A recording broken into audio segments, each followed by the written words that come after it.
आपण चर्चा करतोय केंद्रीय मंत्रिमंडळानं मंजुरी दिलेल्या नव्या भूसंपादन विधेयकाबद्दल। आपल्याला अनेक उदाहरणं माहिती आहेत देशभरातली की जमीन संपादनावरून लढे झालेले आहेत, आंदोलनाला हिंसक वळण लागलेलं आहे। हरियाणामधलं आत्ताच डीएलएफ, हरियाणा सरकार आणि रॉबर्ट वड्रा यांचं उदाहरण सुद्धा तेवढंच ताजं आहे। सेचसाठी शेतकऱ्यांच्या जमिनी घ्यायच्या आणि मग त्या खासगी उद्योजकांच्या ताब्यात द्यायचा, ही सगळी कारस्थानं चाललेली आहेत आणि त्यामुळेच सगळ्यांना सरकारच्या हेतूबद्दल शंका आहे। आता आपल्या बरोबर बोलण्यासाठी शेतकऱ्यांचे प्रतिनिधी आहेत। महाराष्ट्राच्या किसान सभेचे जनरल सेक्रेटरी नामदेव गावडे यांच्याकडे आधी जाऊया आणि मग शेखर गायकवाड सरांकडे जाऊया। नामदेवजी, तुम्ही ऐकली ही सगळी चर्चा, नवं भूसंपादन विधेयक, त्यातल्या तरतुदी, पण हा सगळा जो प्रश्न आहे तो शेवटी शेतकऱ्यांपर्यंत येऊन पोहोचतो, जमीनधारकांपर्यंत येऊन पोहोचतो। तुम्ही या विधेयकाबद्दल समाधानी आहात का? बिलकुल नाही। या विधेयकामध्ये खाजगी मालकांना जमिनी उपलब्ध करून देण्यासाठी 80% शेतकऱ्यांची संमती या ठिकाणी आवश्यक आहे, अशा पद्धतीची भूमिका मंत्रिमंडळाच्या बैठकीमध्ये घेण्यात आलेली आहे। खरं म्हणजे सरकारने खाजगी मालकांना जमिनी उपलब्ध करून देण्याची गरज काय, अशी भूमिका सातत्याने साधारणपणे शेतकरी चळवळीतली मंडळी घेत आहेत। आम्ही या पद्धतीची स्टँडिंग कमिटीकडे लेखी मागणी सुद्धा केलेली आहे, परंतु आतापर्यंतच्या 1894च्या कायद्याचा वापर करून या सगळ्या शासनाने संपूर्णपणाने ही जमीन जी शेतकऱ्यांच्या ही काढून घेतलेली आहे आणि या देशामधला एक नंबरचा शेतकरी आता रिलायन्स झालेला आहे। आज अशा पद्धतीची कोणती आवश्यकता नसताना 80% जमीन खाजगी प्रकल्पांसाठी उपलब्ध करून, म्हणजे 80% संमतीने साधारणपणे सरकार पुढाकार घेऊन या खाजगी प्रकल्पाला जमीन उपलब्ध करून देण्याची भाषा करते। खरं म्हणजे हे असं असायला पाहिजे की पब्लिक प्रायव्हेट प्रकल्पासाठी 67% ऐवजी 80% साधारणपणे जमीन 80% मालकांची संमती असायला पाहिजे।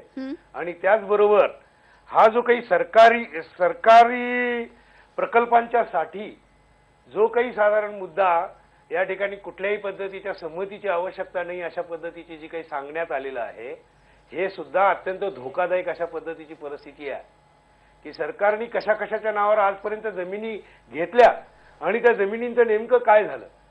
खरं म्हणजे सगळ्या एमआयडीसीच्या साठी घेतलेल्या जमिनी या शेतकऱ्यांच्या जमिनी आहेत। 10 वर्ष जर एखादा साधारणपणे कारखाना सुरू झाला नाही तर त्या जमिनी त्या मूळ मालकाला परत दिल्या पाहिजेत, अशा पद्धतीची भूमिका असताना आजपर्यंत किती जमिनी मूळ मालकांना परत दिल्या? आज सगळ्या सेचच्या नावावर वेगवेगळ्या कारणासाठी ज्या काही जमिनी काढून घेतल्या जात आहेत, हे पूर्णपणाने शेतकऱ्यांच्या विरोधी अशा पद्धतीची भूमिका आहे। आणि म्हणून आम्हाला असं वाटतं याच्यामध्ये की सरकार कायदा काहीही पसंत केलं तर हा जो काही 3 नंबरचा साधारणपणे सरकार कारणासाठी म्हणून जमिनी काढून घ्यायच्या शासकीय कारणासाठी म्हणून हे जे काही प्रकरण आहे, या प्रकरणामध्ये शेतकऱ्यांची फसवणूकच करणार आहे। कायदा काहीही केला तरी खाजगी लोकांना जमीन मिळवून देण्याच्या दृष्टिकोनातून शासन याचा पूर्णपणाने वापरच करेल अशी भीती पूर्णपणाने या कायद्यामधून होते आहे। बरोबर आहे। नामदेवजी, तुम्ही सुद्धा उल्काताईंनी मांडलेला मुद्दा पुन्हा एकदा मांडताय की खासगी उद्योजकांच्या घशामध्ये सरकारला जमिनी घालायच्या आहेत का? त्यांचं हे म्हणणं आहे की सरकारनं मुळामध्ये मध्यस्थी का करायची आणि सरकारी प्रकल्पासाठी सुद्धा जमिनी शेतकऱ्यांनी का द्यायच्या, कारण सरकार त्याचा वापर नेमका कसा करेल हे आपल्याला माहिती नसतं। आपण आता मुख्यमंत्री सचिवालयातले सहसचिव शेखर गायकवाड यांच्याकडे जाऊया। सर, आपण बघितलं सामाजिक कार्यकर्ते, शेतकरी यांच्या मनामध्ये अनेक शंका आहेत या सगळ्या तरतुदींबद्दल। सरकारनं का मध्यस्थी करायची किंवा सरकारी प्रकल्पासाठी सुद्धा आमची मंजुरी, आमची संमती आवश्यक नाही का, असा प्रश्न ते विचारतात।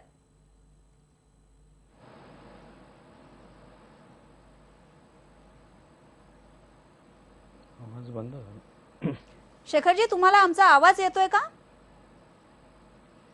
हो, आता येतो। हा आता येतोय. पुन्हा एकदा मी प्रश्न विचारते. सामाजिक कार्यकर्ते आणि शेतकरी या सगळ्यांनाच सरकारच्या हेतूबद्दल शंका आहे. जमीन संपादनामध्ये सरकारनं मध्यस्थी का करायची, किंवा सरकारी प्रकल्प असेल तर आम्ही आमची संमती द्यायची आणि मग सरकारनं त्या जमिनी वेगळ्याच कारणासाठी वापरायच्या, अशी भीती या सगळ्यांच्या मनामध्ये आहे. तुमचं काय म्हणणं आहे यावर?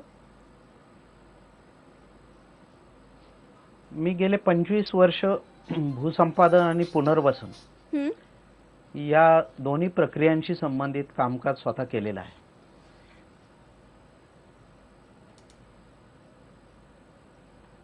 बरोबर. शेखरजी बोलू शकता तुम्ही? 1894च्या कायद्यानंतर पहिल्यांदा आता एवढ्या वर्षानंतर शेतकऱ्यांच्या बाजूने थोडाफार झुकणारा हा कायदा आहे असं आपल्याला निश्चित म्हणता येईल. ते 2-3 महत्त्वाच्या मुद्द्यांमुळे आहे, कारण त्या महत्त्वाच्या तरतुदी शेतकऱ्यांना माहीत असल्या पाहिजे. ज्यांची जमीन भूसंपादित होणार आहे त्या प्रत्येक भारतातल्या प्रकल्पग्रस्ताला आता ग्रामीण भागामध्ये मार्केट व्हॅल्यूच्या 6 पट किंमत किमान मिळेल. त्याचबरोबर नागरी क्षेत्रामध्ये त्याच्या मार्केट व्हॅल्यूच्या किमान 2 पट रक्कम मिळेल. म्हणजे याच्यापेक्षा कमी रक्कम अवॉर्डमध्ये कॅल्क्युलेशन प्रमाणेच येत नाही असा हा कायदा सांगतो. त्याचबरोबर धरणग्रस्तांचं पुनर्वसन करण्यामध्ये माझा स्वतःचा फार मोठा वाटा पण होता कोल्हापूर जिल्ह्यामध्ये. तिथे मी पाहिलं अनेक गोष्टींसाठी शेतकऱ्याला किंवा प्रकल्पग्रस्ताला सरकारची मदत लागते आणि त्यावेळी ती उपकार म्हणून बऱ्याच वेळा दिली जात होती. ती आता अधिकार म्हणून मिळण्याची तरतूद या कायद्यामध्ये करण्यात आली आहे. उदाहरणार्थ प्रत्येक प्रकल्पग्रस्ताला पहिल्या 12 महिन्यासाठी 3000 रुपये एवढा दरमहा अलाउन्स देण्यात येईल. पहिल्या 20 वर्षासाठी 2000 रुपये प्रति फॅमिली एवढी पेन्शन सारखी रक्कम दिली जाईल. जर 10 वर्षामध्ये कुठलाही कारखाना उभा राहिला नाही आणि त्या जागेची किंमत वाढली तर 20% पैसे हे पुन्हा शेतकऱ्याला म्हणजे मूळ मालकाला द्यावे लागतील अशी तरतूद आली. प्रत्येक प्रकल्पग्रस्त जेव्हा स्थलांतरित होईल तेव्हा 50,000 रुपये किमान त्याला दिले गेले पाहिजे. त्याला ग्रामीण भागामध्ये 1500 चौरस फुटाचं घर दिलं गेलं पाहिजे. त्याला शहरी भागामध्ये 500 चौरस फुटाचं घर दिलं गेलं पाहिजे. त्याचबरोबर किमान 25% मार्केट व्हॅल्यूच्या एवढ्या प्रमाणामध्ये शेअर्स दिले गेले पाहिजेत आणि ते शेअर्स घेण्याची त्या शेतकऱ्याची इच्छा असेल तर कंपनीला फायदा झाला की शेतकऱ्याला पण त्याचा प्रोपोर्शनेट फायदा मिळेल अशा प्रकारची ऑफर दिली जावी अशी याच्यामध्ये महत्त्वाची तरतूद आहे. त्याचबरोबर प्रत्येक घरातल्या एका माणसाला नोकरीला घ्यावं ही अनेक वर्षांची प्रकल्पग्रस्तांची मागणी होती. आता त्याच्यात निदान एका मेंबरला नोकरी द्यावी किंवा किमान 2 लाख रुपये त्याला कॉम्पेन्सेशन द्यावं अशा प्रकारची तरतूद या कायद्यामध्ये केली आहे. आता जो चर्चा झालेला विषय होता की आदिवासींसाठी या कायद्यात काही तरतूद नाही, तर शेड्यूल 2 नावाने स्वतंत्रपणे आदिवासी लोकांसाठी आत्ता सांगितलेल्या सर्व मोबदल्यापेक्षा आणखी 50,000 रुपये जास्त द्यावेत. 1 एकर जमीन किमान आदिवासी कुटुंबाला द्यावी. किमान 25% बेनिफिट हा पेमेंटमध्ये त्याला देण्यात यावा. नंतर 1/3 कॉम्पेन्सेशन हे आदिवासी फॅमिलीला इतरांपेक्षा जास्त द्यावं. त्याचप्रमाणे कम्युनिटी लँड म्हणजे सार्वजनिक जी जागा आहे अशा प्रकारच्या गोष्टींसाठी मोफत जमीन देण्यात यावी. आणि जर 100 पेक्षा जास्त आदिवासी फॅमिलीचं विस्थापन होत असेल तर अशा यांना खास आदिवासी विस्थापनाचा स्वतंत्र प्लॅन बनवावा आणि अशा पद्धतीने आतापर्यंत 100 वर्ष जे कलेक्टर अवॉर्ड करत होते त्याच्या पद्धतीमध्ये बदल होणार आहे. मूळ म्हणजे आता जमिनीचं फक्त अवॉर्ड करता येणार नाही. सर तुम्ही जमीनधारक, शेतकरी किंवा आदिवासी या सगळ्यांसाठी केलेल्या तरतुदी सांगितल्यात. आपण उल्काताईंकडे जाऊया. उल्काताई, अजूनही आपण म्हणतोय की या नव्या भूसंपादन विधेयकामध्ये नेमक्या काय तरतुदी आहेत याची स्पष्टता येत नाहीये. आता शेखर गायकवाड सरांनी ज्या तरतुदी सांगितल्या, तुम्हाला पटतंय का की एकदा जमीन सरकारला किंवा खासगी प्रकल्पांना दिली तर त्याचा मोबदला किंवा त्याची भरपाई ही या जमीनधारकाला वेळोवेळी मिळत राहील? हाच मुद्दा नीट समजून घ्यायला पाहिजे, कारण निव्वळ नुकसान भरपाई आणि घर बांधणी आणि त्याच्या पैशांची चर्चा आपण करत राहिलो तर मूळ मुद्दा निसटतो. बरोबर. जेव्हा सार्वजनिक कामासाठी लागणारी जमीन सरकार संपादित करत असतं आणि ती अतिशय आवश्यक अशी जर सरकारी योजना असेल ज्यासाठी जमीन लागतीये, त्यासाठी जेव्हा नुकसान होतं तेव्हा या प्रकारची नुकसान भरपाई देऊन त्या कुटुंबाचं नुकसान होऊ नये म्हणून अशी तरतूद करणं इथपर्यंत आपण समजू शकतो. पण आता ज्या प्रकारचं संपादन चालू आहे ते संपादन म्हणजे काय आहे माहितीये का, की शेतकऱ्याकडचं सोन्याचं अंड देणारी कोंबडी काढून घ्यायची आणि त्याला 1 तोळा सोन्याचे पैसे प्रचंड कॅल्क्युलेशन गणित गुणाकार करून सांगायचं की याच्या दुप्पट त्याच्या चौपट ही तुझी 1 तोळ्याची किंमत आणि तू त्याच्यात खुश राहा. अरे पण त्याचं सोन्याचं अंड देणारी कोंबडी तुम्ही कायमची काढून घेतली. ही मोठी फसवणूक तुम्ही जी करताय त्या फसवणुकीचं करायचं काय. कारण आज जेव्हा शेतकऱ्याच्या ताब्यात जमीन असते तेव्हा त्याची किंमत कवडी मोल असते. मी रायगडमधल्या SEZचं उदाहरण देईन. शेतकऱ्यांची जमीन जेव्हा रिलायन्स घेत होतं त्यावेळेला त्यांना जाहीर करण्यात आलेली किंमत होती एकरी 10 लाख रुपये. त्याच्या पलीकडेच नवी मुंबई SEZसाठी सिडकोने 25 वर्षापूर्वी ताब्यात घेतलेली जमीन, तेव्हा त्यांनी 25,000 एकर दिले होते फक्त शेतकऱ्यांना, 18 ते 25,000 रुपये एकर. आणि तीच जमीन जेव्हा व्हिडिओकॉनला अनडेव्हलप्ड जमीन, अविकसित जमीन जेव्हा सरकारने हस्तांतरित केली त्यावेळेला ती 1,20,00,000 रुपये दराने विकली.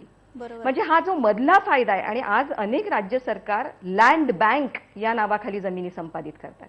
म्हणजे शेतकऱ्यांकडून जमिनी काढून घ्यायच्या, त्याचे भाव वाढले की मग प्रचंड कोट्यावधींच्या दरांनी हजारोच्या रुपयात घेतलेली जमीन ही बाजारात आणायची आणि सरकारने पैसे कमवायचे किंवा खासगी कंपन्यांनी किंवा खासगी दलालांनी त्याच्यावर पैसे कमवायचे.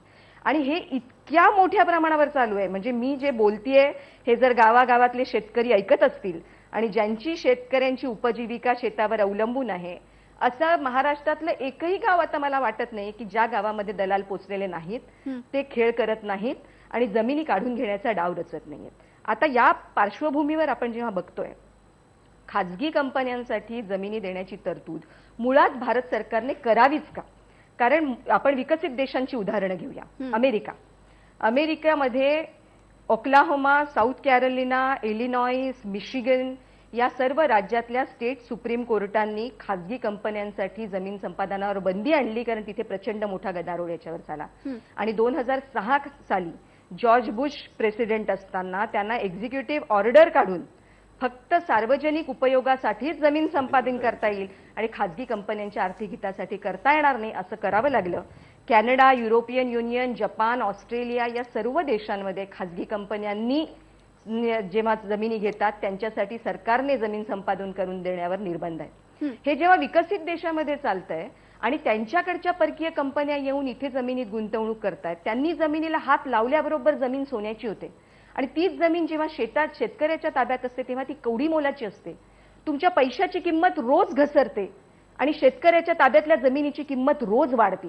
तुमच्या घसरणाऱ्या किमतीच्या तुलनेत रोज वाढणाऱ्या किमतीचं नैसर्गिक आणि अत्यंत मोलाचं संसाधन कायमचं का देऊन टाकायचं, हा शेतकऱ्यांचा मूलभूत आणि अर्थशास्त्रीय सवाल आहे. आणि त्या सवालाला या पूर्ण विधेयकात उत्तर देण्यात आलेलं नाही. बरोबर. तर हा आमचा प्रमुख आक्षेप त्यावरचा आहे. खरंय. उल्काताई, जमीन ज्याची आहे त्याचा त्याच्यावर हक्क आहे की नाही आणि सरकारच्या मध्यस्थीनं ती त्यांनी खासगी उद्योजकांना का द्यायची, अगदी मूलभूत प्रश्न तुम्ही उपस्थित करताय. आता आपण फक्त या जमिनीवरचा म्हणजे जमीन धारकाच्या हक्काबद्दल बोलतोय, पण त्या जमिनीवर जे अनेक जण अवलंबून आहेत, एकाला 5 असं हे सगळं जे गुणोत्तर आहे, याचा सरकारने या विधेयकामध्ये विचार केलाय का, याबद्दल सुद्धा आपण बोलणार आहोत. पण ब्रेकवर जाता जाता आपला पोल बघूया. केंद्रीय मंत्रिमंडळानं मंजुरी दिलेल्या नव्या भूसंपादन विधेयकाबद्दल तुम्ही समाधानी आहात का, हा आपला प्रश्न आहे. आपण प्रेक्षक काय म्हणतायत बघूया. 15% लोक म्हणतायत की होय आम्ही समाधानी आहोत, पण 85% लोक म्हणतायत नाही आम्ही समाधानी नाही आहोत. 85% लोक का समाधानी नाही आहेत याचे कारणांची आपण चर्चा करतोय, ती पुढेही चालू ठेवणार आहोत. आता एक ब्रेक घेऊया.